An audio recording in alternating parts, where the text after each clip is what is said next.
Hema friends welcome. आज के इस वीडियो में हम इशिता किशोर जिन्होंने फर्स्ट रैंक हासिल किया उनके आंसर बुक लिस्ट से हम इंग्लिश सीख रहे हैं। तो आज हम कुछ नया सीखेंगे, मतलब जो डेली लाइफ में इस्तेमाल होते हैं वो चीज़ें, और जो भी हम चीज़ें ले रहे हैं कहाँ से ले रहे हैं, आंसर बुकलेट से, एनसीईआरटी से, न्यूज़पेपर से, जो प्रीवियस ईयर के क्वेश्चन पेपर होते हैं यूपीएससी की, उन सारी चीज़ों से हम इंग्लिश के वो चीज़ें ले रहे हैं जो आपको पेपर में लिख सकते हैं आप आंसर राइटिंग में आपके। तो आपका मतलब इंग्लिश भी साफ़ हो जाएगी इससे। ऐसा नहीं कि आप कोई भी मीडियम से कर रहे हैं, आपका इंग्लिश का डर निकालना है तो आप ये वीडियो को देख सकते हैं। और आज हम जो डेली लाइफ में इस्तेमाल होते हैं वो सारी चीज़ें हैं आज हम देखेंगे, और ये सारी चीज़ें हम इसी से ले रहे हैं। ओके, तो आपको वीडियो अगर पसंद आए तो लाइक करें, सपोर्ट करें इस चैनल को, इस वीडियो को, ताकि हम और ऐसे वीडियो आपके लिए बना सकें। और आपका कोई सजेशन है, कोई भी चीज़ है तो आप हमें कमेंट करके बता सकते हैं, उस पर हम काम करेंगे। ओके, तो देखिए हम क्या करेंगे यहाँ पे। सब में पहले हम देखेंगे कि अगर आपको बोलना है कि क्या तुमने कभी मुझे नहीं देखा, क्या तुमने कभी सिगरेट नहीं पी, क्या तुमने कभी दिल्ली नहीं गए यूपीएससी के लिए, क्या तुमने कभी प्यार नहीं किया, क्या तुमने कभी पढ़ाई नहीं की। इस तरीके से होते हैं कि आपको ऐसे बोल सकते हैं, क्या चाइना ने कभी वो वायरस नहीं बनाया, क्या रशिया ने कभी उस पर हमला नहीं किया, क्या उसने कभी किसी को हार्म नहीं किया। ये जुमले आपको बनाने पड़ेंगे। ओके, इंग्लिश में लिखते हुए, मतलब ऐसे राइटिंग में खास करके एथिकल जो पेपर होता है एथिक्स का हमारा, उसमें ऐसे जुमले आपको बनाना पड़ेगा जिससे इंप्रेशन पड़े एग्जामिनर पे। तो वही सारी चीज़ें हम इसके ज़रिए आप वो सारी चीज़ें बना सकते हैं।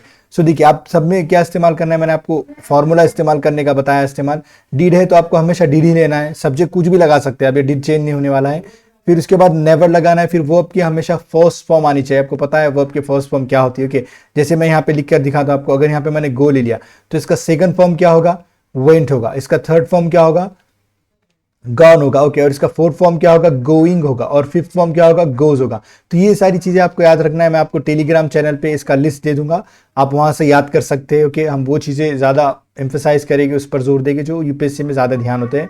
अगर आप यूपीएससी की तैयारी करें तो आपके लिए बहुत अच्छा है, नहीं भी कर रहे तो आपको ऐसे ही समझ में आ जाएगा। ओके, तो देखिए इसे समझना है हमें। सब्जेक्ट की जगह आप कुछ भी ले सकते हो कि जैसे मुझे बोलना है क्या चाइना ने नया वायरस बनाया, डिड। फिर उसके बाद देखिए सब्जेक्ट हमारा क्या है, चाइना की बात कर रहे हैं हम। ओके, तो हम क्या बनेंगे, डिड चाइना। फिर अब बनाने के लिए कौन सी इंग्लिश है, बनाने के लिए है मेक है, डिड चाइना मेक। अब मुझे बोलना है कि नया वायरस, अ न्यू वायरस। अब यहाँ पे हम क्वेश्चन पूछ रहे हैं तो यहाँ पे आ जाएगा ओके, मतलब वायरस। अब मुझे बोलना है कि नहीं चाइना ने नया वायरस नहीं बनाया, तो मैं क्या करूंगा इसे, सॉरी ओके चाइना की बात करें, चाइना सॉरी ए आ जाएंगे यहाँ पे, चाइना डिड आएगा। फिर उसके बाद हम नॉट लगाएंगे। अगर इसे दोनों को एक साथ बोलना है तो हम क्या करेंगे, डिडंट का इस्तेमाल करेंगे। China didn't make a new virus. Okay, तो इस तरीके से आप बना सकते हो। वैसे हमने लेक्चर सेकंड में या थर्ड में देखे हैं, हम जो एक स्टेप बाय स्टेप सीख रहे हैं इंग्लिश, उसमें आप ये सारी चीजें देख सकते हैं।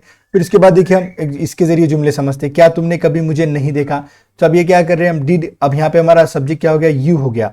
फिर नेवर, फिर आएगा सी यानी वर्ब की फर्स्ट फॉर्म होती है ये, और मी यानी मुझे। आपको ये हमने पढ़ाए थे क्या, देखिए आई का अगर हम यहाँ पे सब्जेक्ट ले लेते, आपको अभी हम समझा देते हैं। ओके, यहाँ पे हमारा आई है सब्जेक्ट, तो इसका ऑब्जेक्ट प्रोनाउन क्या होगा। इसे ऑब्जेक्ट प्रोनाउन याद नहीं भी रखे तो चलेगा, हम ऐसे ही, मतलब ये टर्म होता है। ऑब्जेक्ट प्रोनाउन इसका क्या हो जाएगा, आई का हो जाएगा मी, और इसके मायने क्या हो जाएंगे, मुझे या फिर मुझको। दो सारी चीजें हो जाएगी। फिर यहाँ पे अगर हम यू लेते तो यू का ऑब्जेक्ट प्रोनाउन क्या रहेगा, यू ही रहेगा। ओके, और इसका क्या होगा, तुम्हें या फिर आपको बोलते हैं हम इज्जत से बात करें तो आप, आपको या आपको, इसे तुम्हें या तुमको बोल रहे हैं यहाँ पे। तो और अगर इज्जत से बात करना है तो आपको बोलते हैं ना, वैसे वाले। और वी का क्या हो जाएगा, अज हो जाएगा। इसका क्या होगा, हमें या फिर इसके मायने बोल रहे हैं हमको। और ये हमेशा यहाँ पे लास्ट में इस्तेमाल होगा ऑब्जेक्ट में, वी। फिर दे का क्या हो जाएगा, दे का हो जाएगा दैम। इसके मायने क्या हो गया, तुम मतलब उन्हें या फिर, अच्छा नहीं भी समझ में आ रहा तो हम बोल रहे हैं, आप लिखना है। ओके, उन्हें या फिर उनको। फिर आ जाएगा दी के बाद क्या आएगा, ही आ जाएगा। ही का क्या हो जाएगा, हिम हो जाएगा। फिर उसके मायने क्या रहेगी, उससे या फिर उसको। ओके, ये वाला। और शी का भी वही रहेगा, लेकिन शी किसके लिए इस्तेमाल होता है, लड़की के लिए। ये होगा गर्ल के लिए, और ये किसके लिए होगा, बॉय के लिए, मतलब लड़के के लिए। और इसका भी माने क्या रहेगा, वही रहेगा। ओके, और इट के भी माने, इट का तो ऑब्जेक्ट प्रोनाउन वही रहेगा, और इसकी भी माने वही रहेगी। हम इसे एग्जाम्पल में समझेंगे कैसे इस्तेमाल होना है इट का। और यू का भी देखिए ऑब्जेक्ट प्रोनाउन सेम होता है, और इट का भी ऑब्जेक्ट प्रोनाउन सेम होता है। तो ये आपको याद रखना है, ये अलग से आपको मैंने बता दिया है। ओके, तो आप जुमले बना सकते हैं। क्या ऐसा मुझे बोलना है कि क्या आपने उसे कभी नहीं देखा, मतलब उनको कभी नहीं देखा, तो मैं कैसे बनाऊंगा, उनके यानी बहुत सारी की बात हो रही है। Did you never see. अब बहुत एक से ज्यादा तो हम क्या बोलेंगे, did you never see them, क्या तुमने उन्हें कभी नहीं देखा। ओके, तो आप मुझे बोलना है कि क्या अमेरिका ने उनकी कभी मदद नहीं की, डिड अमेरिका नेवर आप मदद के लिए कौन सा वर्ब लगाएंगे हम, हेल्प, मदद के लिए हेल्प लगाएंगे, हेल्प, और यहाँ पे हम लगा देंगे देम। क्या अमेरिका ने उनकी कभी मदद नहीं की? ओके, तो ये सारी चीज़ें अगर मुझे बोलना है कि हाँ अमेरिका ने उनकी मदद की, तो America help them, America help them, इतना हो जाएगा। सिर्फ हेल्प के सेकंड फॉर्म, फिर अमेरिका और फिर देम, इतना ही होगा। ओके, फिर इसके बाद देखिए, क्या तुमने कभी सिगरेट नहीं पी? Did you never smoke? क्या तुमने कभी दिल्ली नहीं गए? Did you never go to Delhi? फिर आ जाएगा क्या तुमने कभी प्यार नहीं किया? Did you never love? Okay, फिर है क्या तुमने कभी पढ़ाई नहीं की? Did you never study? तो ये सारी चीजें आप क्या करना है आपको, हम यहाँ पे वर्ब का फर्स्ट फॉर्म दे रहे हैं, इससे आपको जुमले बनाना है। ओके, यहाँ पे हम लिख रहे हैं डेवलप। अभी इसका क्या क्या डेवलप हो सकता है ये बनाना है। ओके, अब मैं यहाँ पे क्या कर रहा हूँ, देखिए, और कौन सा ले सकते हैं, थिंक ले सकते हैं। अब आप देखना है कि क्या क्या सोच सकते हैं, तो उसके आगे अबाउट लगा देना है। Did you never think about me? क्या आपने मेरे बारे में कभी नहीं सोचा? क्या आपने यूपीएससी की पढ़ाई के बारे में कभी नहीं सोचा? इस तरीके से। ओके, आपको लिखना है अंडरस्टैंड। अंडरस्टैंड आप क्या क्या समझ सकते हैं वो आप यहाँ पे लिख सकते हैं अंडरस्टैंड के माने। ओके, फिर रिकग्नाइज, कि रिकग्नाइज ने पहचानना, ये वाली सारी चीज़ें होती है।